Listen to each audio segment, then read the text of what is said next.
seen the fights. Johnny's 58, chasing the lights. Both had battles that brought them low, but they found a way to steal the show. Health concerns were weighing them down till they found a path that turned it around. Carnivore diet, they took the leap, finding strength in the promises they keep. Now they're living wild, living free, healing body and mind. Just wait and see. Tune into the truth every single week. Real talk with Brian and Johnny. That's the peak. 8 p.m. on YouTube. Gather near. Uplifting vibes. Let's give a cheer.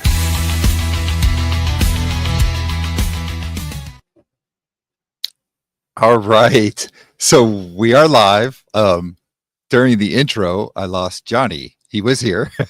So he should be here in a minute. We'll see if he can get reconnected. But hey, it's been like a month since y'all have seen me. So I'm glad that I am finally back here. And while we're waiting for Johnny to get reconnected, I'm going to start checking some of the chat here. Granny Boo 2 is here. Hello. Rick, good to see you, Rick. Quack, quack. Papa Carnivore is also here. So I see we got a few other people on right now.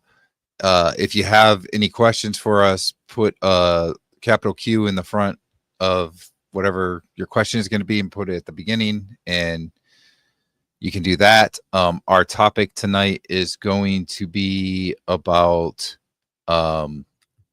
why people are hesitant to do the carnivore diet.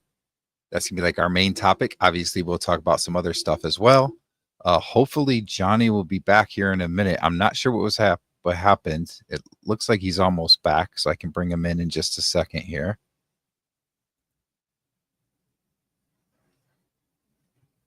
You got me, Brian? Here we go. Hello. So I can't see you. I can hear you. Yeah. I heard you. Technical difficulties. I'll get it straight here in just 1 second.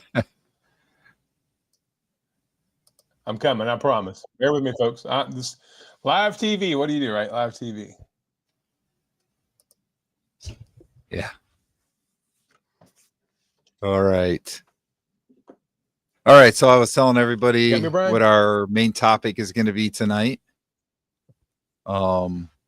It's good to be back on with you. It's been a while, huh? It's been like I think 4 weeks since I have been on. Yeah. Yeah. So it's great to be back on. Finally, hopefully my life is settling down a little bit, slowing down a little. So that's good. So let's see here. So hesitancy for starting the carnivore diet. It's kind of like our main topic that we wanted to talk about, right? Right. And you picked this topic, thought you had good ideas with it. So I'm going to let you kind of start with it. And then I got something that I'm going to bring up with it too. And we can just kind of go from there. But go ahead and get us started. Sure. Sounds great, Brian. Well, first and foremost, I'm so glad to have you back. I know you've been very, very busy. Congratulations to you and your wife and your daughter and future son-in-law.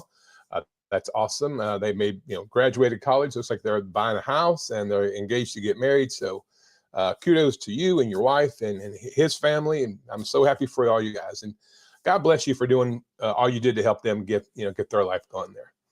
All right. Having said that, what has struck me lately, this has been on my mind a lot lately, Brian, is that I think about how good I feel. I watch your videos. I know the experience that you've had in Papa Carnivore and all the people that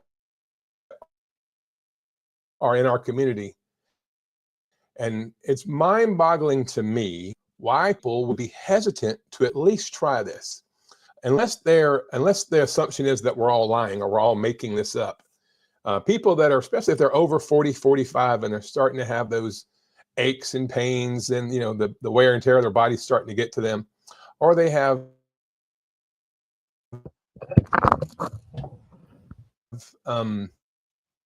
mental health issues, and there's so much I would be hesitant to try is got the cat jumping on there. The only thing I can think of is they don't believe it's real. I guess the assumption is we're all making this up or lying.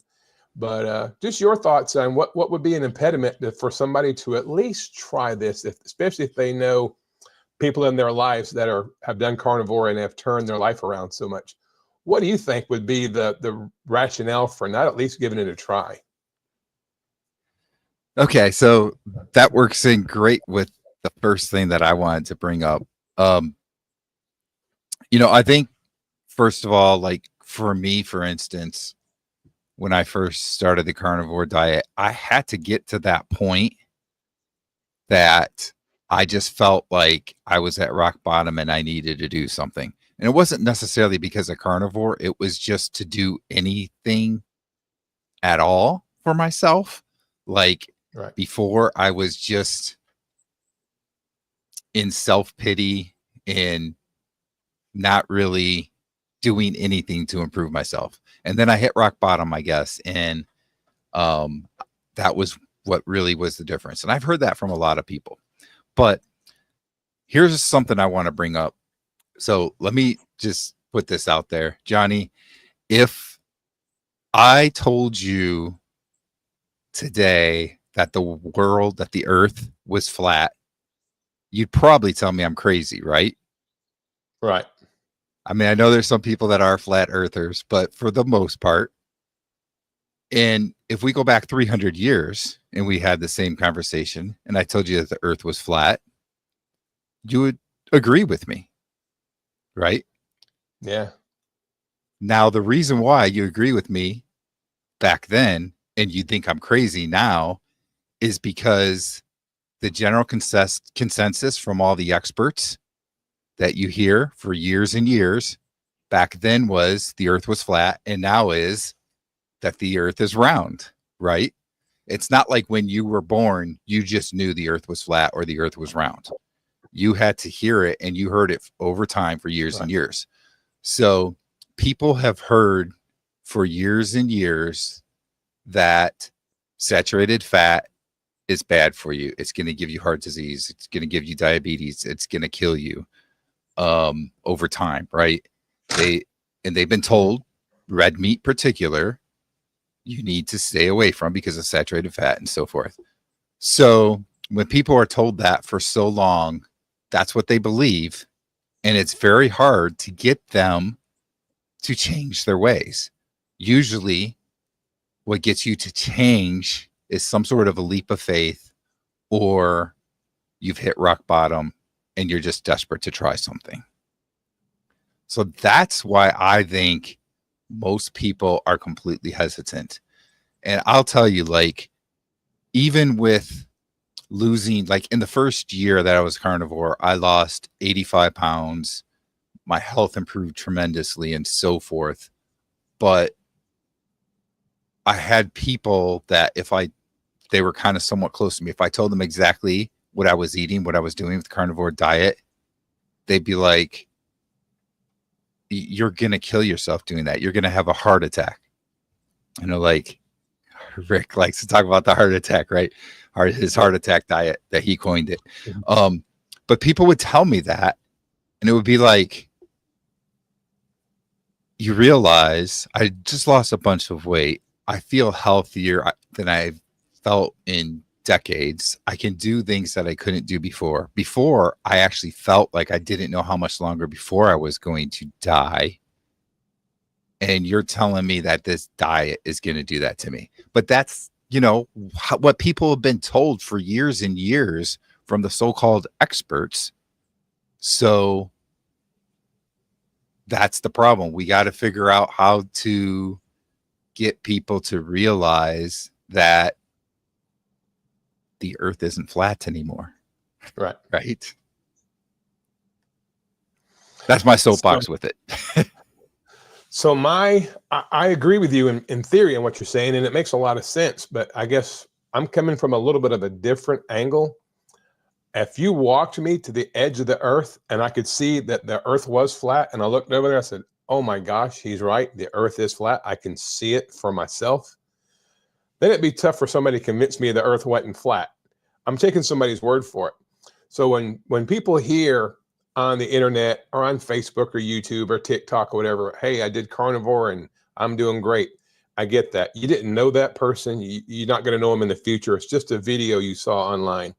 I guess this is like people that you work with, maybe people in your family, people that you're close to that remember you before you started carnivore and when you were at that rock bottom spot, and they've seen you go from point A to point B where you are now, and they've seen, like Brian, I mean, I hate to bring me into this, but 2.5 years ago, I used a cane and a walker, and now I run sprints. And there are people in my life, siblings, cousins, nieces, nephews, spouse, everybody that has watched that happen. A true miracle, going from almost immobile, almost wheelchair bound, to running sprints, jumping rope. And yet to try to get any of these people to try it, I don't know.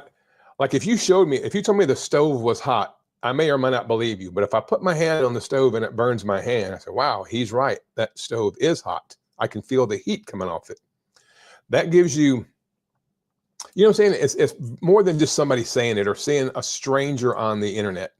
But there are people that I work with. There are people in my life, and I'm sure you have this too. Everybody that's in the chat or will watch this in replay knows people that have been really impressed with the change they've made since they went carnivore. But they're like, nah, it's just not for me.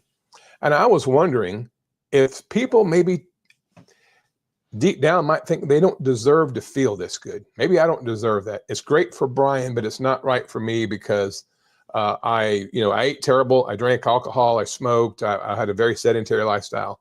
That won't work for me. Or maybe I don't deserve to be as happy and as vibrant as that person is.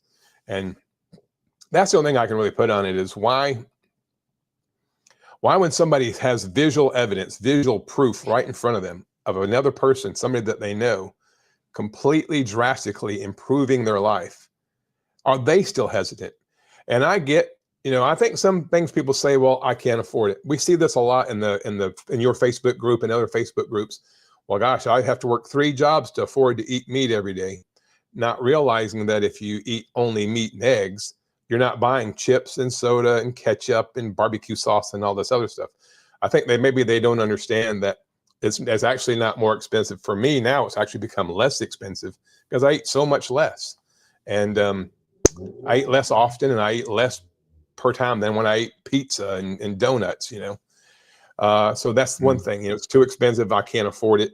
And then they might think my problem, like I have, really bad knee pain, and there's nothing in your diet that's going to fix knee pain. I need to go to the hospital and get my knee replaced without even considering that people have, like you're talking about your shoulder on your video today I watched, most people would have assumed I'm just going to have to go get rotator cuff surgery. And if you guys haven't seen Brian's video from today, please go watch it. It's great.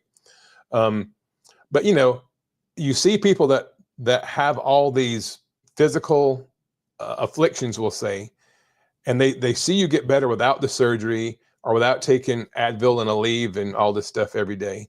And they still are hesitant to even try it for, like, well, I can't believe that people won't try this for just 30 days. I mean, 90 days may seem like a daunting commitment, but in my opinion, if I could get somebody to try this for 30 days, by the end of the 30 days, if they were relatively disciplined with it, they would want to do another 30 and then another 30, much like you did and much like I did. So that's just kind of where I'm coming from there. I mean, I don't know how to impress people more than showing them all the doctors, all the lab results, looking at people that they know, like you and me, that where we were 3-4 years ago and where we are now. Anyway, that's just kind of what was on my heart, I think, you're definitely right about the way that people think. Like, I know people close to me that they look and they say, like, it's worked for you, but it won't work for me because of this or that, or I can't do that. I can't cut carbs out because I like them too much, or I have this problem, so I can't do that because of this, right? Or whatever it is. Like there's lots of different things. And I think what it kind of comes down to is a lot of people, until they commit to themselves and that they really need to do something about themselves, they're just going to keep making excuses. Right. I like this that Rick said here. I think they are just accustomed to duck food and want to waddle around and quack. And, Yeah. you know, I think that's it. Like, people, it's hard, even for me now, 3 years on the carnivore diet. If I'm around a bunch of sweet food, it's hard for me to not go and eat it. And then if I do eat it, that just starts the cravings up, and then you want to eat it again, right? And a lot of people, they're just so used to eating those foods. And like, I've had that before for people. They're like, there's no way I could do that. I like this food too much, or I don't like meat enough to eat meat all the time. So they use these different excuses like that, you know. I don't know. It is what it is, I guess. But I feel like a lot of people, they're just going to use the excuses until they get to that point that they feel like they really need to do something. Cynthia's here. Hey, Cynthia. Hello Good to to see you Cynthia. tonight. Hey, Rick. I didn't mean to miss you out, Rick. And at Papa Carnivore, that's Peter, right? Yeah. Papa Carnivore. Yes, he is Yeah. here. Hey, Peter. Yeah. Up towards the beginning, Granny from your Granny. channel. Granny Boo, nice to And see he's you. here. I think that was everybody. Yeah, that's everybody that's been in the chat. At least there's more people online I can see, but that's all that's chatting. So you guys smash the like button. Whack. Make sure you hit that like button for us. It's funny. I was looking before we started, and so we use StreamYard here to do this, right? And I was looking at the media assets here, and they have background music, and one of the things is feeding the ducks. Is the name of it. I'm afraid to click on it though, because it might be copyrighted. I don't want to mess up the video. All right. Yeah, they'll cut us So off. I don't know. Yeah, but that's interesting. Yeah. Feeding the ducks. Maybe we'll do a live stream one time where we don't have anything monetized and we can just play it and see what it sounds like. Yeah. Charlie's here too. Hey, Charlie. Did I see him already before? Maybe not. No, I think that's the first time he's commented. Okay. Yeah. Good to see you, Charlie. How do these conversations go with your spouses if they're not already doing carnivore? Do you want to get started with that, and then I can add in? Yeah, I'll go first. First of all, Charlie, my wife and I have been married 32 years. She is, I know this is going to sound cliche. Don't take my man card away, but she literally is the air that I breathe. I love my wife more than anything. I mean, she is my best friend. She's everything I've ever wanted in a wife. She checks every box. She doesn't do this diet. She thinks I'm crazy for doing this diet. She doesn't want to hear about it. She's sick of hearing about it. She doesn't watch my videos unless I turn them on in front of her. She doesn't watch these podcasts, so I'm pretty safe here. But I don't know. And so I guess the beginning of the conversation, if you heard me talking to Brian about people who have watched you literally completely change your life and still don't think it would be of value to them, maybe she might be one of the people that I had in mind, you know. But it's not just her. I have people that I work with. I have friends. I have 2 siblings. I have a brother-in-law. I have, all these people that have watched me dramatically change my life. And for whatever reason, they just believe it's not for them.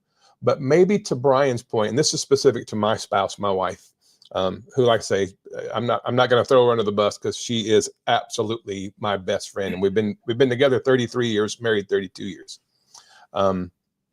She hadn't hit rock bottom. My wife, considering the fact that, and I'm going to let you in on a little secret, she's a little bit older than me. I'm 58. She's already past 58. But she gets around really well. I mean, she has mobility, flexibility. Overall, she feels good. She's active with the grandkids. She hasn't hit rock bottom. Now, before I went carnivore, if you know my story, I had really, really bad plantar fasciitis, really high blood pressure, really bad arthritis in my right hip, bone-on-bone arthritis. So I was pretty much at rock bottom. But I will say this. Now, check this out, Brian. You'll like this. We went to, I live in North Carolina. Well, I have my best friend from high school, actually from elementary school, Joey. He and his wife are visiting. They live on the other side of the country, and they were fortunate enough they could come spend a week with me and my wife here at home. And it's so great to catch up with my best friend of 45 years. We went to Western North Carolina yesterday. There's a train that you can ride. It's an old-timey train, and it goes through the mountains, and they give you a tour and tell you about the area. It's up near Cherokee, North Carolina. Well, it's a guided tour, so there's somebody on your car with a speaker, and they tell you all the different stuff. And the lady was fantastic. She did 30 years in the airlines, and then she's been working on this train thing for 8 years.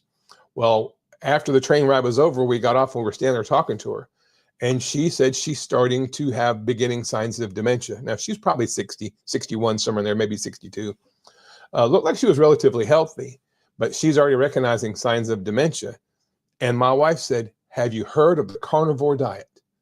I was blown away. I was blown away that my wife mentioned to somebody else, hey, look into this. It can help you. It can, if nothing else, it can slow down the progression, maybe even stop you from having dementia. And here's why. And so it sounded like me coming out of my wife's mouth. She was talking, saying the things that I would say. And the lady was really glad to hear it. She was receptive. She said, I'm going to look into that. I've never heard that before. So even though my wife doesn't do it, my wife enjoys her Southern sweet tea. She's a Southern gal. She'd been in the South her whole life. And she still likes sweets and treats and things like that, like 99.9% of Americans do. But she is now starting to talk to other people who are having health issues. Hey, my husband does this. Look into it, because here's the doctors you can look at. So even though I haven't convinced her yet to maybe address her diet and her issues, and she don't have a lot of issues, that's the thing. The fact that she is promoting this way of eating to other people because of my lived example was pretty amazing. And if there's anything I could do or say to get her to at least give this a try so she could feel how good I feel, I would do it in a heartbeat. Brian, I didn't mean to get so long-winded there, but that was just a perfect opportunity to share that. Yeah, no, that's great. That is awesome that your wife did that. So as you know, my wife doesn't do carnivore either. So the conversation has definitely changed over the 3 years. Let's put it that way.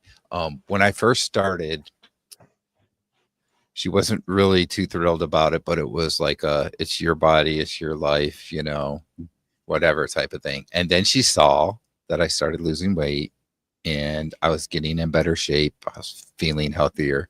Like, a lot of people that have watched my channel know I had AFib, and I would go into episodes and I'd have 2 or 3 episodes a week.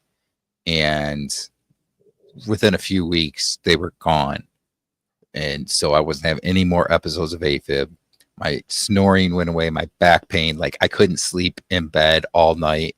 That went away. I was able to sleep in bed all night. So many different health benefits that she kind of got to the point of, well, it's really seemed to work for you. I'm still not sure about it because of cholesterol, and I'm worried that long term that could be bad for you, that type of thing. But she was to that point. And now either she's kind of past that and not concerned anymore, or she's just tired of me talking about why cholesterol is not a problem or whatever. And she just, she's done with that part. But she doesn't do carnivore, and she's never tried. She's always said that, she could try and do like keto or that kind of thing. And I think she's tried a couple times for a little bit keto, but she was the type of person that loves carbs too much to completely give it up. And that's okay. I wish that she would at least do more.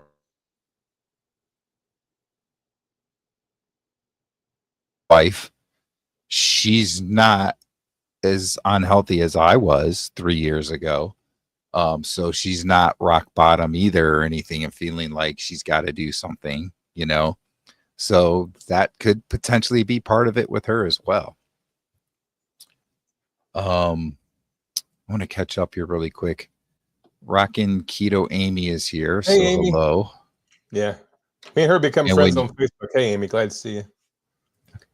when you were talking about your wife, she said, "Isn't that the best when our spouses who aren't as enthusiastic talk about this lifestyle to other people?" It was That amazing. really is cool. Yeah, Yeah. that really is. And I'm assuming this was from the same time period here. Charlie said that is awesome. I mean, that really is cool. Like, you know, so I've never really gotten anything like that from my wife. But what's interesting is like my one uncle, he's doing carnivore now, and he's been doing pretty well with it. I think you've probably seen him post a few times in the Facebook group. Yep. So he's done pretty well with it. And one of my daughters, it's funny, like if we're having like, let's chat on our phones or something, right? Because everybody's in different parts, different states, and we'll be having like a family chat or something, and somebody will say something, and then I'll point out carnivore or something or whatever, and my one daughter, she'll like chime in because she's more of a somewhat scientific, likes to research and stuff, that kind of stuff, right? And she'll chime in too, like, well, actually, what Dad's saying is right because blah blah blah blah blah.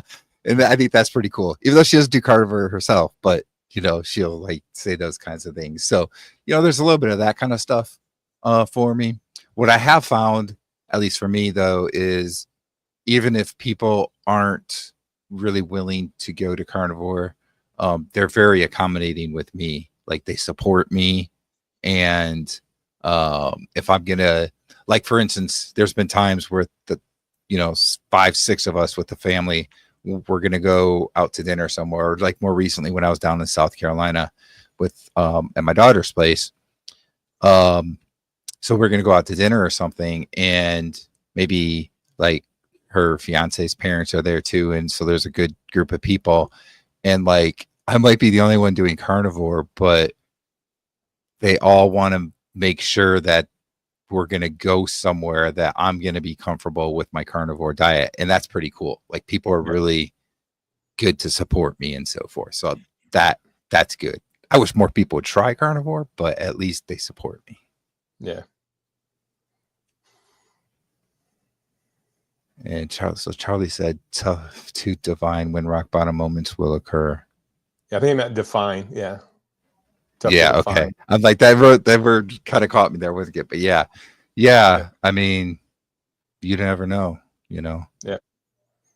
So Brenda is here. Hello. She says 2 obstacles: grieving for foods, which I did went gluten-free for a few years, and addiction to the foods allows my brain to talk me out of it. I firmly believe in it, but haven't started yet. That's a big thing, right, Johnny? The addiction to those carby foods makes you want to keep eating them, right? Like the food manufacturers make that food as addicting as possible because they want you to keep buying it because they make money. So your mind is getting hardwired to keep wanting to eat that food, and it makes it hard to stop eating that type of food. Exactly. And Brian, along those same lines, I don't want to give away too much here, but I was raised in a very chaotic household. My parents divorced when I was 10, but prior to the divorce, it was very, very chaotic in my household. Both my parents had issues.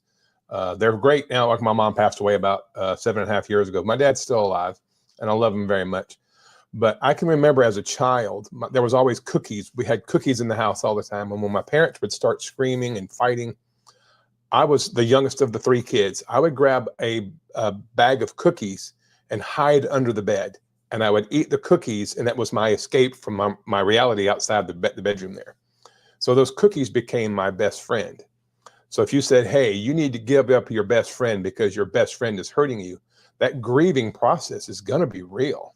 Most people turn to carbs and these highly addictive, highly palatable foods, and it becomes a friend. It becomes an acquaintance. It becomes part of you. And so like when you say, hey, you should try this way of eating, they say, oh, I could never give up cupcakes. I could never give up Oreos. When they say I could never give up, they're basically saying, I couldn't turn my back on this friend that has given me so much comfort over so many years. So that kind of bleeds into what we were talking about on carnivore hesitancy.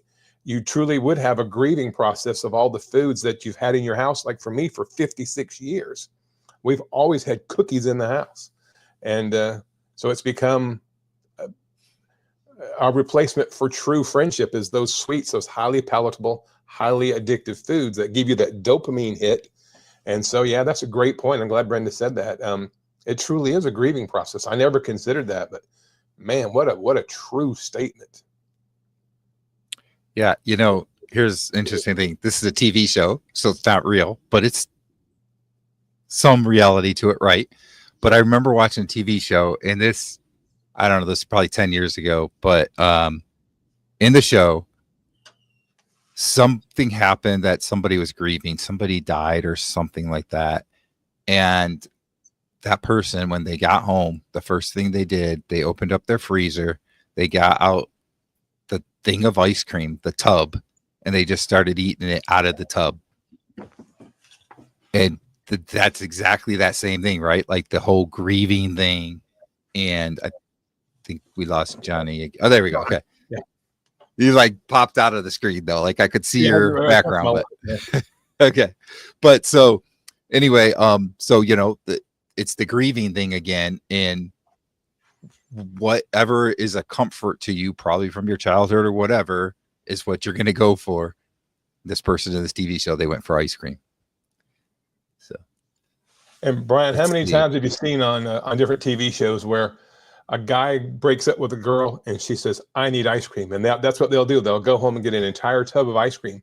And so we're almost being trained subconsciously to reach for, sweet things that are going to make you feel better when you go through a rough patch in life, even if it's just a rough day. I need ice cream, or I need wine, or I need chocolate. How many times have you heard, especially women, but men too, say, I just need something chocolate. And it's amazing how we feel like we need that, like that's the answer, without realizing that could be part of the problem. Yeah. Yep. So Amy says the same thing happened to me. I go to lunch every Friday with friends. Oh, so okay, this is when I was talking about people supporting me. And we used to only go places that have soup and salad. Since I went carnivore, they are now offering to go to breakfast burgers. That's great. Excuse me. That's great. I that's one thing that I found that I think is pretty awesome. Even if people don't agree that way of eating is healthy, they still tend to support people, and that's great. One of her friends calls it the caveman diet. Well, we had to get from the caveman period to here some kind of way. We didn't go extinct. Yeah. Oh, Cynthia says her husband is finally doing carnivore, dirty carnivore. Took a couple years. That's great. Yep. Cookies are an enemy to Rick. So Rick is not the cookie monster. That's not him. And Brian, in defense of my wife, she does now, when we talk about going out to eat, she says, I want to go to X. What can you get at X? Or is there something that you can get there? And we actually went to a steakhouse one night, and she told the waitress to tell the manager they need to have more carnivore options for people, which was kind of surprising. She brought it up. I didn't, but that was, 7 or 8 months ago when I really got serious about carnivore again. But so even in my sister, brother, my extended family, they tend to try to think about me when we're picking a place to eat. But like I know, with the exception of maybe Pizza Hut, there's almost anywhere you can go, you can find something on the menu that'll work in the carnivore diet. So it's not as big of a deal. But heck, even at Pizza Hut, I could order wings, just get much chicken wings. So yeah. But I'm like you. It's good that people are at least conscious of my eating patterns a little bit different than most, and they're wanting to try and accommodate me. That's pretty cool. So here's my gripe about most restaurants. A lot of them, not going to say all of them, but a lot of them will have different things. Like they might have a gluten-free menu, or they might have a vegan-friendly menu, that kind of stuff. But they're not willing to give you just a meat option, right? Like if, let's say they have a, we'll just say there's like a 14-ounce steak or something that you can get. Right. It's going to come with usually like a salad and another side or something. And if you don't want those sides, you don't get discounted price. They don't have like a separate menu for just the steak, right? Right. So they're accommodating to a lot of other things, but they aren't as accommodating to people doing the carnivore diet.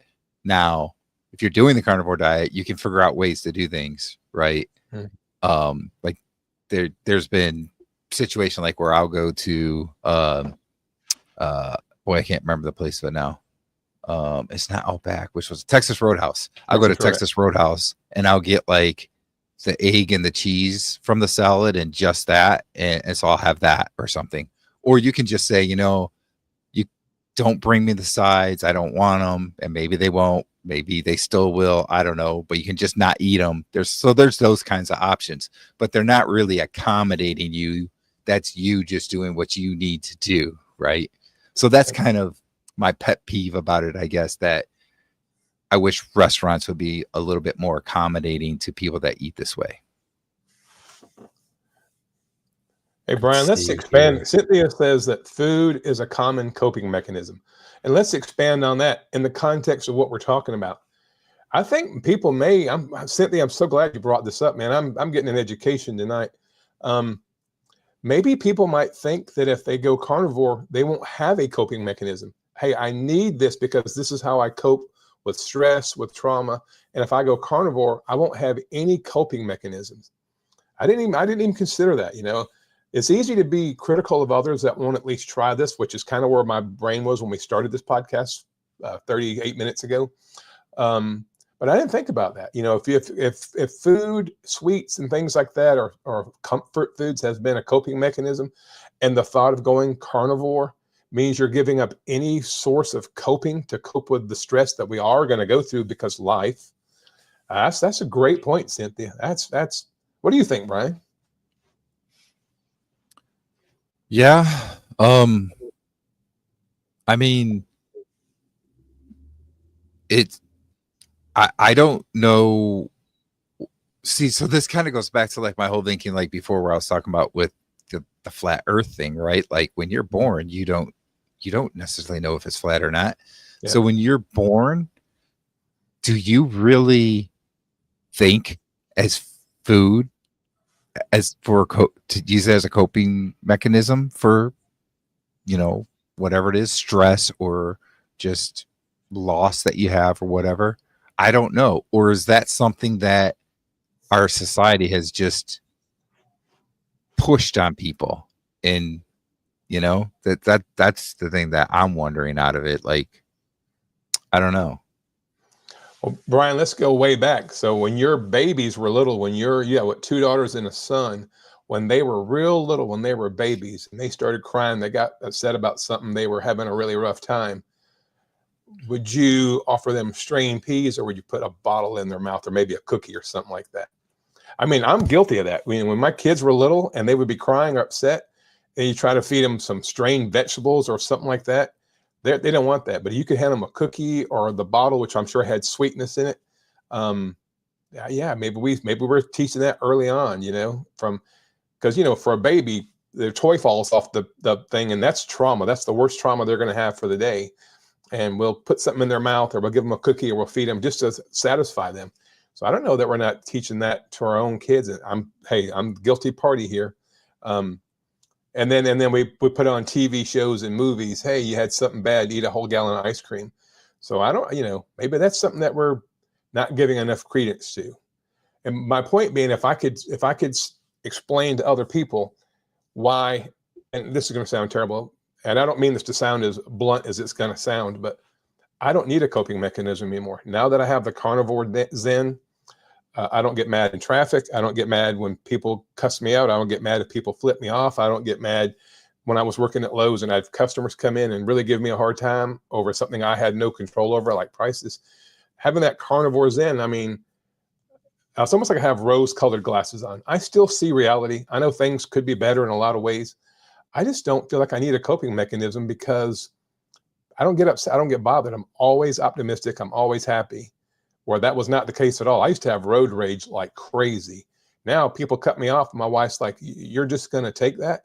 And I said, "Yeah, because they may be going to an emergency. I don't know what their situation is. I'm to the point now where I'm giving everybody else the benefit of the doubt, not to the point of being too passive, but you know, I don't get upset about things, and I don't know if that's true with every carnivore. I know Rick still gets frustrated at people and things because he talks about it in his videos, but for me, I just don't feel like I needed that coping mechanism like I did prior to going carnivore. I'm a lot better than I used to be with things. I can tell you that much. Yeah, there's still things that get me upset, but I will say, like, especially driving in traffic and stuff like that used to just really stress me out and get upset. And there was a situation just a few weeks back where we were in really bad traffic or something like that. And I was just sitting there calm. And my wife's like, "How can you be calm right now?" I'm like, "I don't know. I just am." But it's like in the past, I wouldn't have been calm. So, you know, that's an interesting thing. There were some comments in here too. Like, let me find. So, Yeah, Cynthia said that she thinks we as moms and dads reward our children with food and treats. I think that's definitely true. yeah. And why do we do it? Because that's kind of like what everybody tells you, right? That's like what you learn and stuff.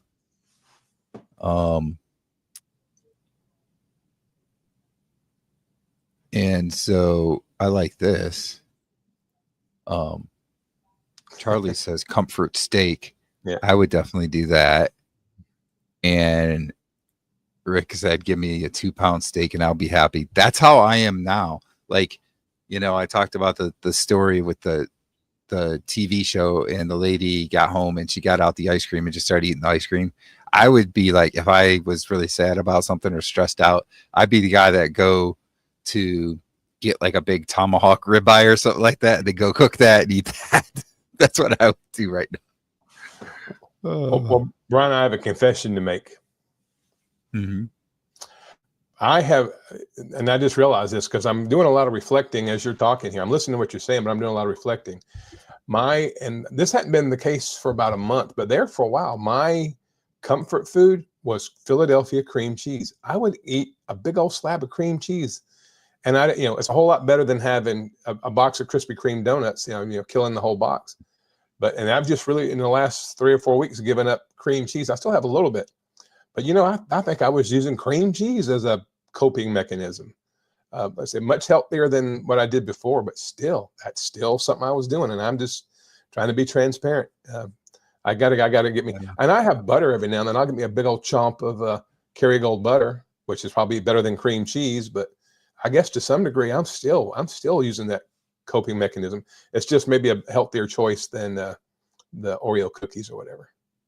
So you talk about that for your coping mechanism. I said that I'd probably do tomahawk steak or something, right? Tomahawk ribeye. Rick says when his mom died, he went on a binge eating a whole chuck roast. So what does this tell you? We still do those things, but those are our comfort foods now. Right? Great point. Great but point. Somebody that doesn't eat this way, their comfort food is ice cream, that whole box of donuts that you were talking about, whatever. So we are still going to our comfort food. It's just that our comfort food happens to be healthy, not donuts or whatever. Right. Exactly. So that's a great point, Brian. I guess we're all still doing it because Rick said binge, and that's a big word there, binge. Because I wouldn't have one cookie, I'd have the whole box of cookies. I wouldn't have one bite of Philadelphia cream cheese. I might eat the whole thing. So maybe it's more binge than sugar, but it's still, for whatever reason, that makes us feel at least temporarily better. But when my mom died, Rick, it was I gained 60 pounds in 60 days after my mom died. I gained 100 pounds in 3 months after my mom died. So that maybe the word binge is a better word. But yeah, if you're going to binge on a chuck roast or some ribeye. Yeah. I want to go back to this one too. So Rick says, I never understood the need for restaurants. You know, here's the interesting thing. I think a lot with restaurants has to do with just socializing, that kind of thing, right? And so like my wife and I, before I did Carnivore, that was like our big thing of how, and I think I've heard you talk about this before too, but that was like our big thing of how we'd go out and do things. It was usually centered around dinner. Maybe we were going to do something else too, but where were we going to go to eat? Where were we going to go to dinner? Like that was the big thing. I remember being young, you know, teenager, whatever, 18, 20, whatever.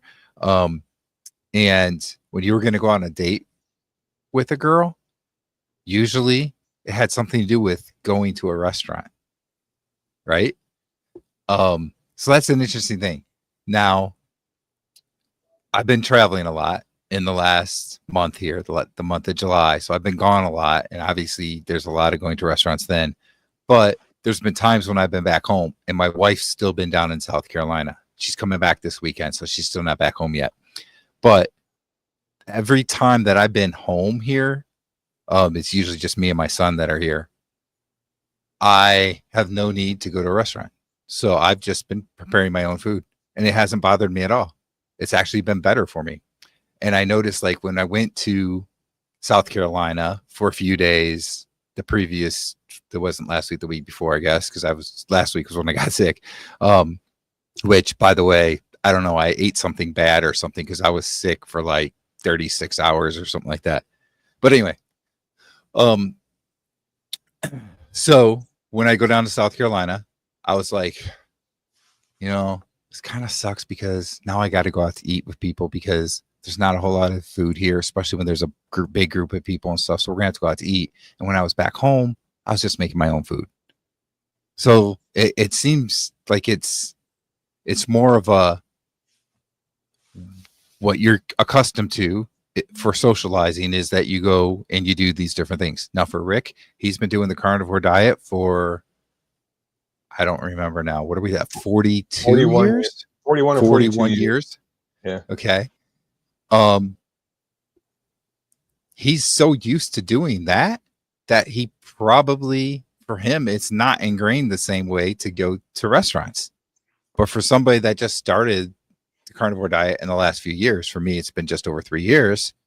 For 48 years of my life, that's what I knew. When I was a kid, we were kind of poor, but my parents didn't want us to always feel like we were that poor. So once a month, we would go out to a restaurant. And that kind of probably started the whole ingrained thing of going to restaurants. But I knew once a month, we got this treat of going to a restaurant. And then as I got a little bit older, I think we started doing this thing where Friday nights were pizza night and we'd get pizza. Obviously not the healthiest food in the world, but you know, so that was another thing that we used to do. So for years and years, that's what you learn. That's part of your social life, and it's hard to break that. Yep. Let's see, boy. I will say this, Brian, while you go through the comments there, we live in North Carolina. Yeah, we live in North Carolina, and our kids are all grown and they're kind of spread out. My wife is retired. So a lot of times, because she's retired, she can travel and go visit with our kids and grandkids, which leaves me here alone. And when I'm here alone, I don't ever eat out. It's almost like it's a thing for she and I to do together, to go out to eat. But when I'm alone, I'll just grab me a steak or a hamburger patties and eat. And so I know Rick's a bachelor, Rick, until some lucky woman snags old Rick up and ties him down and marries him. If it were just me here, I would probably eat at home almost exclusively. So I can appreciate what Rick's saying. But like you said, for me and my wife, it's kind of our date is to go do something. And it usually revolves around going to one of our favorite restaurants. Yep. There's a lot of comments to try and catch up, but I got a couple of them selected here. Cynthia said she's noticed less road rage and anger with her husband since going carnivore. Now he joins me when I say throw that person a pork chop. Yeah, it's funny. I had a situation just recently. This car was behind me and I was I was going like 7 or 8 miles over the speed limit, and this guy was like right on my bumper, and it was, 2-lane road, one on each side, but double solid yellow, winding curves, and you couldn't go around people. And then we got up to the next thing and we turned left, and it was 4 lanes now, 2 lanes on each side. And the guy like whizzes past me and gives me this dirty look, and I'm just like sitting there. In the past, I would have been so pissed off. I would have been flipping him off and all this stuff. And I just kind of sit there, and I was like thinking to myself, that's nice. Hello. Poor you, though, because you're probably going to cause an accident or hurt yourself or something. But anyway. Charlie is a Colts fan, so I definitely feel for him. He's going to eat some comfort steaks. Yeah. Try being a Panthers fan, Charlie. Try being a Panthers fan. Just as bad or if not worse. It's going to get better someday, I think. It has to.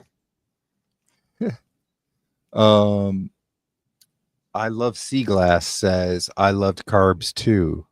I'm Italian. I ate pizza and spaghetti 3 to 4 times a week. I haven't had spaghetti in over 2 years, but pizza I do every 8 to 12 weeks. I'm afraid to eat the spaghetti. Yeah. Yep. There are people that have great recipes out there for like a chicken crust or an egg crust or something like that to do pizza. I've actually done like where I've done chaffles and made them into like a pizza type of thing. So there's some pizza things you can do. I know it's not the same, and especially with you being Italian, you're going to say it's not the same, and I get it. But maybe just a few options out there to help you out with that. Oh, sorry, I keep knocking things over here. My cat's back. Oh, what is this? Guys, I hate to say this, but for most people, until they are desperate with some serious health condition or serious obesity, they will not listen to Carnivore. Sad but true. Yeah. Very true, Peter. Very true. Because that's where I was, and that's where Brian was. We were at rock bottom. Yep, definitely. And there are, I'm not Dave Mack. I haven't interviewed 1,200 people or whatever like he has, but I've interviewed probably at least 20 to 30 people, I think, somewhere in there, maybe more, a little more. And most of the people that I interview, the reason that they end up going to Carnivore is because they hit basically their rock bottom. Somebody else might not consider that a rock bottom for them, but for that person, that was their rock bottom. Rick is probably the exception. I don't think he ever hit rock bottom. He had an interesting story, and there was a reason why he went to Carnivore, just like anybody else. But I don't know that his was quite the same. So, but yeah, that's how most people are. You're right. They got to hit that rock bottom. Rick wants to know, though, what a date is. He thinks it's a fruit from a palm tree. Let's see.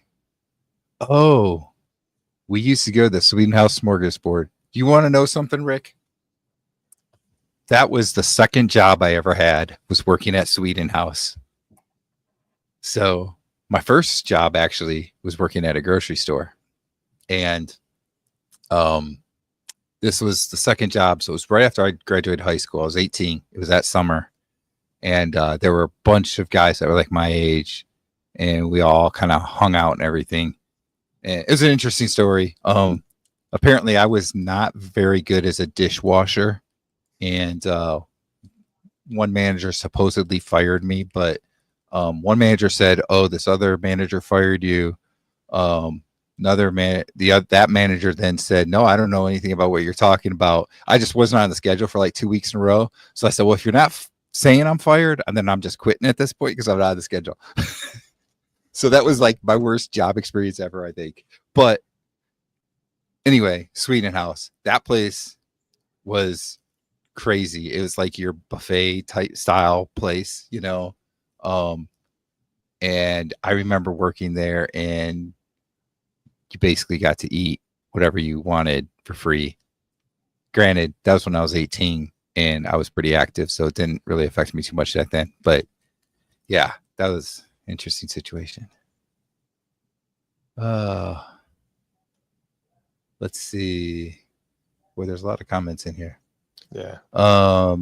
Carnivore Dens. Hey, Juliet. Hello. Juliet Marie. Yeah. Thanks for joining Juliet us. Marie. Yep. Mhm.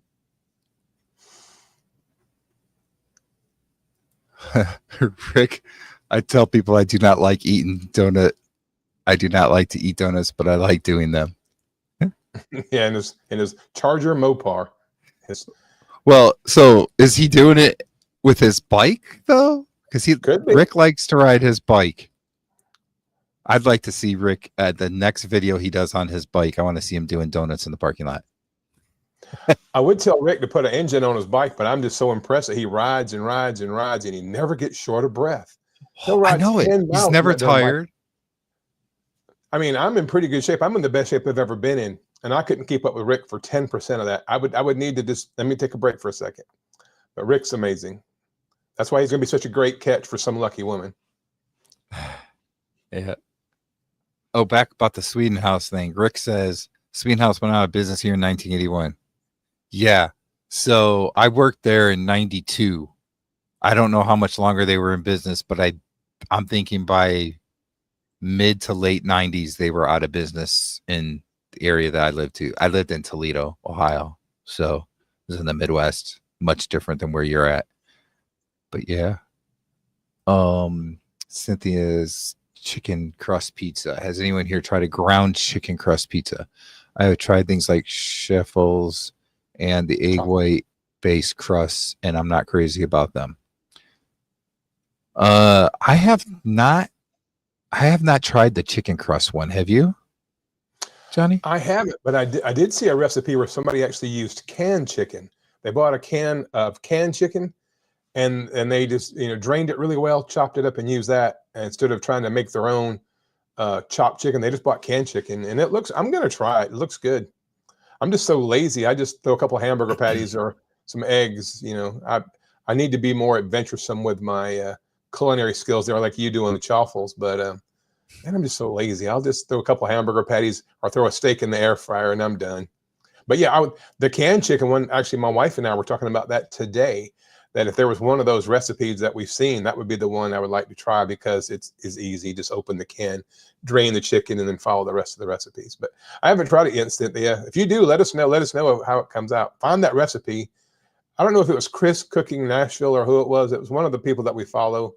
Might have been Carnivore Ray, but used canned chicken as the binder, if you will, for the crust, and it looked really good. I know a lot of people do. I love pepperoni. I would just put a ton of cheese and pepperoni on there, and at least that way you would have something to hold on to. If you just use cheese and pepperoni, you just got a greasy mess. But if you made the canned chicken or the chicken crust for the pizza, at least you'd have something to hold on to. Eat it like a regular slice of pizza. But that's just my laziness coming out and not wanting to go through all the trouble.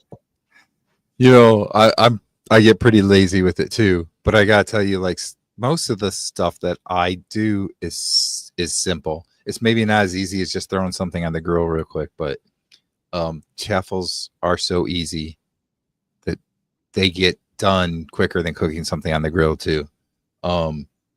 Like some of the soups and stuff that I do recipes with, they're really easy. Like there's not a lot to them. I'm not a Chris Cooking Nashville type of guy that can come up with these crazy recipes and do all these different things. Like that's not me at all.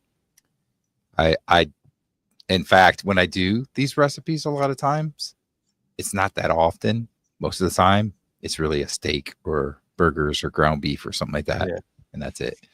So let's see. So Rick does his donuts on an ATV and a Bobcat. That ought to be interesting. Yeah. A Bobcat. Bike was more wheelies, especially as a kid. Yeah. Last week I tried Chris Cook's Nashville thin crust Chicago pizza. And no, it didn't appeal to me like a few of his recipes, but I haven't found any bread-like thing that is worth it. Luckily, I am not a very, very big bread person. My wife is, And that's one of the things she said that like was really hard for her if she was going to go carnivore, was that she likes bread too much. I'm not that big of a bread person. Like we'll go out to eat at like a steakhouse or something, and you know they always give you bread, and I don't get tempted usually for the bread or anything. I just sit there, and she'll be, you know, cut up a piece, put some butter on it. A little bit later, she takes another piece, puts some butter on it. It doesn't seem to affect me at all. Like I don't have to do that with bread. That's not my weak spot. My weak spot is something really sweet. That's where I got to stay away. Yeah. So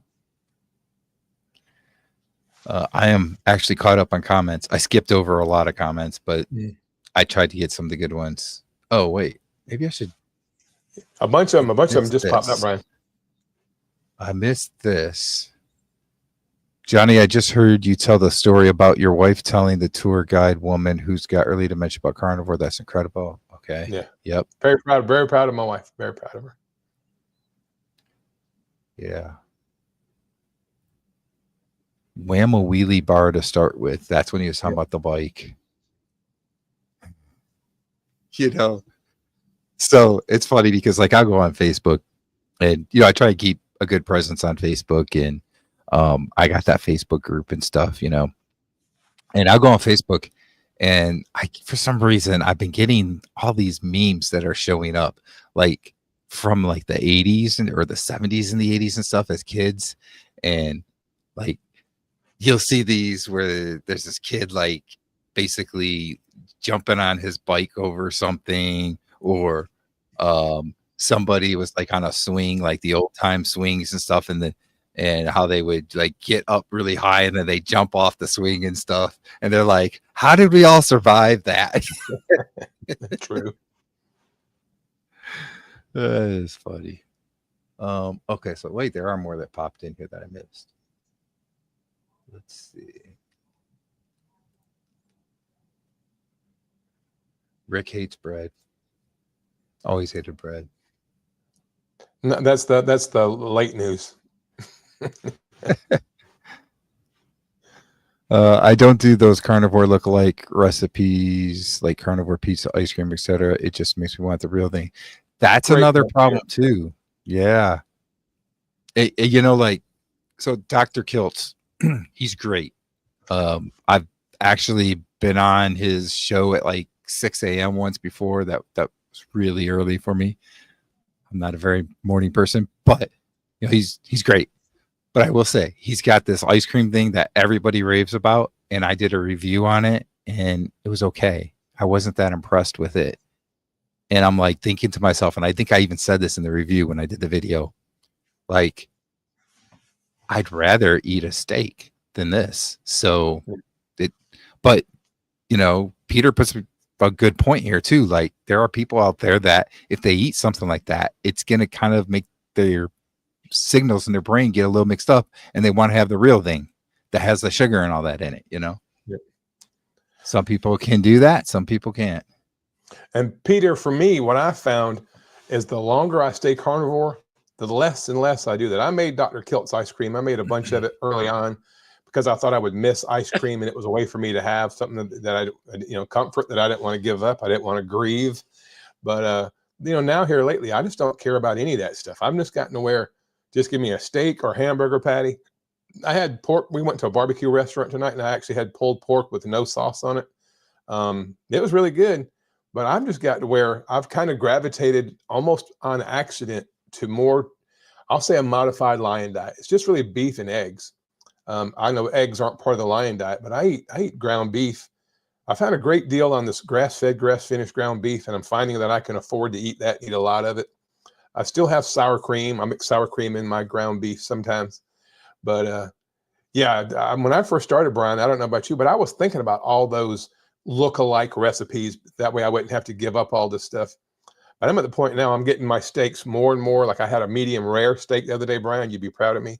I had a hamburger at a restaurant in Asheville yesterday and asked for it just medium. And it was, medium would be generous. It was almost medium rare hamburger, and it was delicious.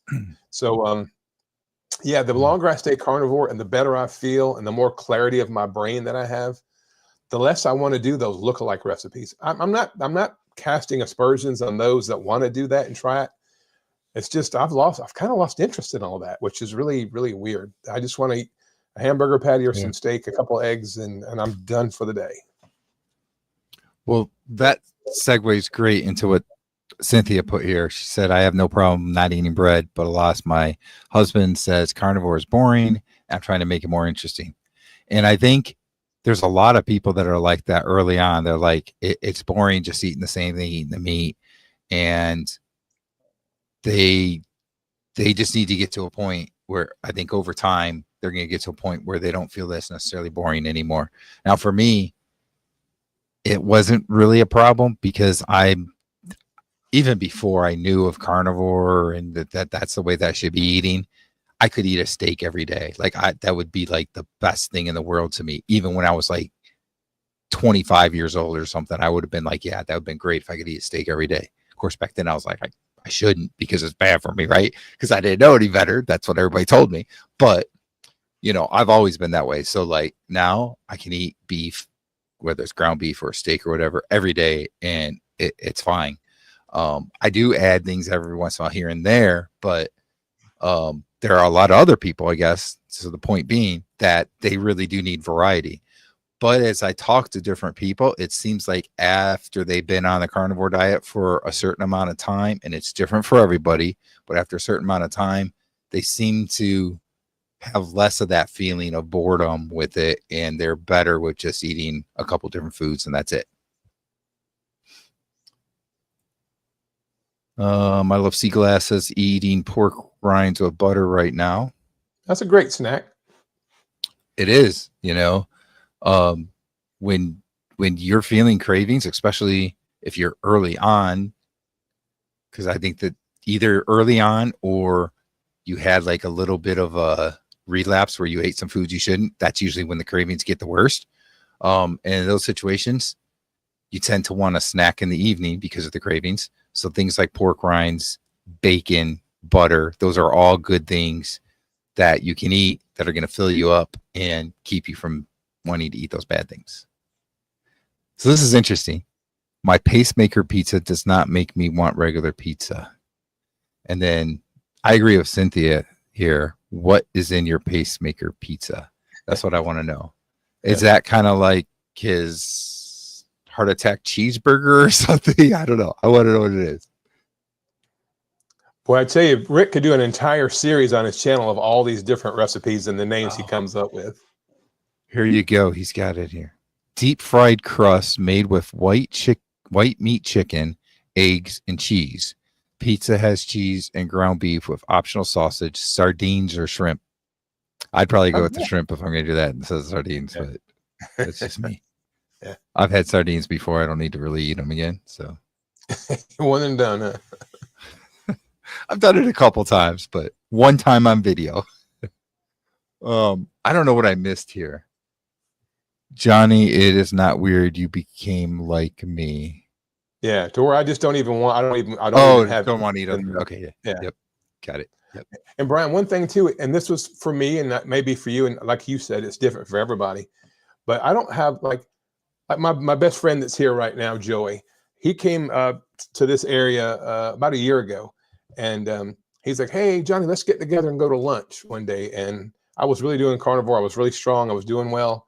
And I said, Joey, instead of getting together and going to lunch, let's get together and go for a walk. Because the norm is get together and eat, get together and eat. So instead of going to lunch that day, he and I went down by the canal. And we actually did a 10-mile walk in July. It may have been June of last year. And I actually had him on my video just briefly. He did a little spot for me at the end of the video. But we did a 10-mile walk in lieu of going and getting something to eat. But the natural tendency is if you're going to get together and socialize, the first thing you think of is what restaurant can we go to? And I'm at the point now where I don't think about food that often. I think about something fun to go do. Where before, you know, I tried to eat breakfast, lunch, and dinner. Now, that's why it doesn't seem boring to me. It almost seems like it gets in the way of life. Oh, crap, I'm hungry. I need to eat something real quick. I want to eat, get it over with, and get back on to something else. Where when I first started and before I went carnivore, I thought about food all the time. Now I wish I didn't have to eat at all. I would never even eat. I would just work out, run sprints, do YouTube, hang out with my wife, work in the yard. So eating has become less and less of a priority for me. I mean, I know we have to do it or we'll die, but yeah, I can see how it would be boring at first. Thinking, well, I'm going to eat 3 meals a day and it's always going to be steak or hamburgers or chicken. But when you get to the point where I've reached at 2 years in, where if I didn't have to eat, I wouldn't eat at all. I just do it because you have to eat to survive, because it's so far down on my priority list anymore that it doesn't seem boring because it's not something I'm constantly thinking about. And maybe, Cynthia, maybe your husband will get there eventually. Maybe not, but maybe he'd be like me and I just eat that 1 meal a day. I try to eat till I'm comfortably stuffed, and then I don't want to do anything with food until maybe the next day, and maybe 2 days later, because I got things I got to do, and it doesn't involve eating. Yep. We've talked about this a little bit throughout the video today, the live stream. But it's interesting because you mentioned how first thing that everybody thinks of when they're going to get together with people is to go to a restaurant. And it's true. It's like either let's get together, go someplace to eat, or let's go somewhere to drink, right? It's always one of those two things. Like, and that kind of goes back to points I was making earlier too. Like, that's what's been ingrained in us for so long. Like, that's what we want to do. And when you want to eat something like the carnivore diet, those things go against the ideology of the carnivore diet.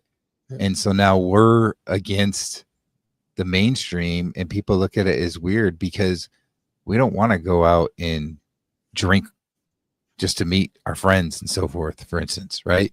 I know some people that do carnivore probably do drink a little bit. It's a gray area because it's not good for you. There's a lot of sugar in drink, alcoholic drinks and so forth. But anyway, so that kind of goes back to the whole thing with the hesitancy. Like, people are like, well, it's too restrictive. It's, why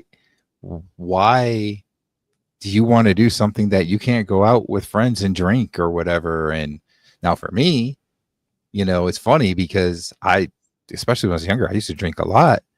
And it wasn't until later that I found, well, for one thing, drinking probably brought on AFib for me as I got older. But yeah, but the other thing is, like, I found every time I drink, I get a sinus infection. It's like the histamines or whatever gives me a sinus infection. It's probably happened my entire life, and I just never knew because I was always getting sinus infections and so forth. And I just thought I was getting sick. But the last time I had a sinus infection was a year ago. Guess what? It was when I went on a cruise and I drank 2 nights in a row. So, and the last time before that was before carnivore. So, Yeah. Let's catch up on these comments, Brian. Yeah. He ate 2 big chicken leg quarters. Yeah. Going back to the grieving for cookies, chocolate, muffins, cakes, pies, bread, Pop-Tarts. Yeah, I'm right there with you. And ice cream. That's me, yeah. Yeah, and ice cream. And then Cynthia asked if he has a desire for sweets. Peter says yes. Yeah.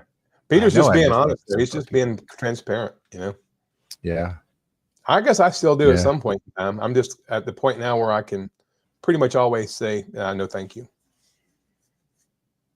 Rick, is iguana seafood? Is that considered seafood?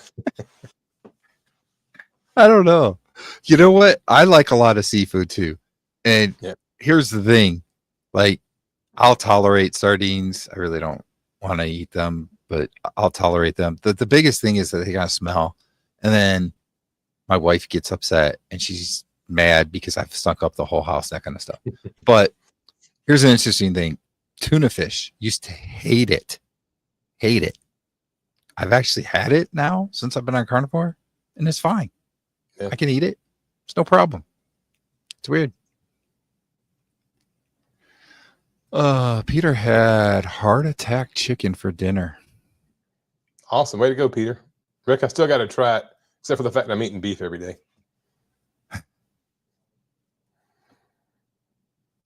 So you're not eating any chicken or pork or anything like that at all? Well, I Just had a little pork bit of tonight. eggs and beef, right? Yeah, I had pork tonight because we took our guest out to a local barbecue restaurant. I had the barbecue pork with no sauce on it. But pretty much it's just, and I think it gets back to, one, I don't care about eating anymore, and two, I'm just lazy. And I got a really good deal on some ground beef and some smaller steaks. And yeah, I haven't had, it's been a while since I had chicken, a long while. And I'm not averse to chicken. I wouldn't mind having some chicken thighs. And maybe when the weather turns, Brian, you know, you and I don't live that far apart, but down here in Charlotte, man, we've had multiple days, 100, 101 degrees with a heat index of 112 or 114. And I just don't want to fire up the oven or anything. And I know I could do chicken in my air fryer, but maybe I'll do more experimenting and more recipes when the weather changes and it gets colder and we can fire up the oven or whatever. But here lately, it's just been so miserable hot. And I know Rick's laughing at me right now because he's in that kind of weather all the time. But it's been unseasonably warm the last probably 3 weeks. And I just want to cook something quick, eat, and clean up my mess and get on with life. No chicken in a long time. Yeah. It's funny because, you know, I had said that I've been pretty much home eating whatever at the house and so forth. And with being home, and just worrying about myself for eating, I've been trying to think, and maybe it's not fully just beef, but it's almost all beef for me right now too. It's been a lot of steak. I actually went to Costco a couple weeks ago, and the big slabs of ribeye was like 50 cents a pound more than the New York one. Mm-hmm. So I got the ribeye, of course. So I've been eating ribeyes here. Usually I end up making the New York strips out of the New York loin because it's at least a few dollars a pound cheaper usually. Sure. So I don't know. I'll have to see the next time I go because actually I'm starting to get low now that I think about it. But, and the other thing I guess I've been doing, which some people might get annoyed by me saying and say, oh, that's not completely carnivore. But you know how I had the issue with the antibiotic in my gut and so forth. I've been eating some yogurt, like some plain yogurt and some cottage cheese. I've been going with, what's it called? Good Culture, I think. Yeah. It's grass-fed cows, you know, so it's the milk or whatever from them, milk and cheese or whatever from grass-fed cows. So it's not too bad. And I've been eating that stuff to kind of help with restoring my gut again. Sure. So I've been adding that with my beef, but I haven't even been eating that much eggs lately. It's been pretty much beef. Like I got a dozen eggs a week ago, and I think I still have 8 in there. Oh, wow. So I haven't been eating the eggs. It's been mostly beef. Just for the record, I had a dozen eggs for breakfast. There was a time period there for a while, for probably 6 months, I was eating 6 to 10 eggs every day. Yeah. I don't know. I go through streaks, I guess, with eggs. Sometimes I eat them and sometimes I don't. So Cynthia made a batch of cookies a few months ago for her boys and had one. She had to admit that I thought about them the whole time they were sitting there until they took them home. Yeah. Yeah. That's addiction. That's what it is for me anyway. Yeah. Heart attack chicken is one of Rick's favorites.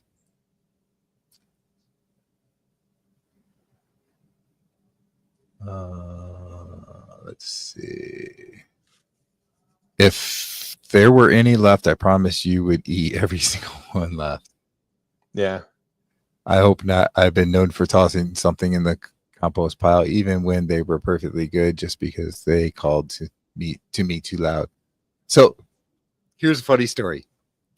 When my daughter was here before moving down to South Carolina a few weeks back, she had bought Oreo cookies. So there were Oreo cookies in the pantry. And this was, I think, after the first time that we were down there moving them, and I came back. So I was back here by myself and just me and my son. And I saw them in the pantry. And I was like, nope, I'm not doing it. Next day, I think I had to get something out for my son that I was going to make for him. And I saw him in the pantry again. I was like, all right, I'm going to have one. And I started to eat one, and they were like stale or something for being in there too long. And I was like, oh my God, this is horrible. So I ended up throwing them away. But if it wasn't stale, I was going to eat that whole damn cookie, and that wouldn't have been good. Would not have been good. So, and here I am 3 years on the carnivore diet, and I still have those times. Like, there are people out there, they'll say like, I can eat something every once in a while and I'm fine. There's some people that'll do like this weekend thing where they'll have like one cheat meal on the weekend or whatever, or they'll just occasionally have something and they're fine. I can't be that person. Anytime I have something I shouldn't, I just crave, and I want to keep eating that stuff. So I have to completely stay away. I know everybody's different, but that's how I am. Like, I have to just completely abstain from it. It's like being an alcoholic, right? You're not going to drink alcohol again, not even just a little bit of it. And that's how it is for me with carbs, with cookies, stuff like that. I have to completely stay away, because if I eat just one, then tomorrow I'm going to want two. The next day I'm going to want three,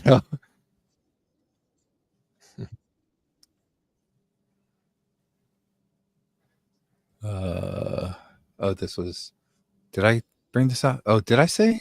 Yeah, I did say this. Okay. That's right. She threw them out. Yeah. So that's saying good and for you. Said good for you. That's great. Yep. And I've said before, my why is just too important to let cookies ruin me. Yeah. I'm glad you brought up why. I recorded a couple hours ago my video for Friday, and I talk about the why again in my video. I like to talk about that because I think that is so important for people. There are so many people that I hear from that say carnivore just didn't work for me, or I'm struggling, whatever. And, I try and help people out. So I might hit them up, message them or something on Facebook or whatever, and be like, hey, maybe I can help you a little bit. What is your why? And they either don't have one, or it's just something that doesn't make a whole lot of sense. Like, because I'm overweight, I know I need to lose weight. And it's like, but that's not a really good why, right? But that is true. Like, so many people that struggle, they don't even have that. And I'm not saying that having a really good why is it. Like, you're not going to have problems, but it's going to make it so much better for you, I think. And there's a lot of people that are going to be able to have more success because they have that why that they can remind themselves of, and so forth. So I think that's an important topic, and that's why I got another video coming out about it on Friday. Cool beans. Well, Brian, we've been on for 1 hour and 23 minutes. Yeah. It's been a while again. Yep. So it's great getting back into things, right? It had been like a month for me. We'll be back again next Wednesday, 8 p.m. Eastern time. We'll come up with a new topic. Johnny's really good at coming up with topics, so he might be the one coming up with the topic again. We'll see. Maybe I can actually come up with one. Occasionally I come up with one. But we'll have another good topic. And anything you want to add before we leave, before we drop? John? I'll just say one thing. This came to mind a while ago. I talked about I've been eating a lot of beef lately. And I know people go on the lion diet and they say that's when they really find their nirvana, if you will. And I didn't think about that. But in the last 3 or 4 weeks, Brian, I'm hitting on all 8 cylinders. I just feel so good. I feel so energetic. My sprints are getting better. My push-ups are getting better. And it might be because I've eliminated chicken and pork. That just occurred to me 15 minutes ago.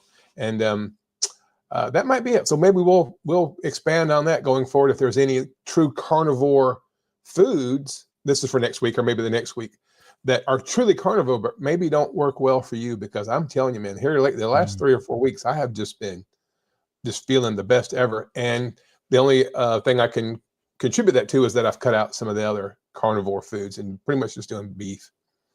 I did have some yogurt yesterday too. We were at a hotel in Western North Carolina yesterday morning, and they had eggs and sausage, and I had 2 plain yogurts. They had the little refrigerator, and that's the first time I've had yogurt. But in my opinion, yogurt is carnivore, as is cheese. So anyway, Brian, I was glad to have you back, man. I've missed you like crazy. We've been communicating back and forth offline and on Facebook and stuff, but I'm so glad to have you back, for the 2 of us to be back together. I want to say thanks. She'll probably watch this in replay.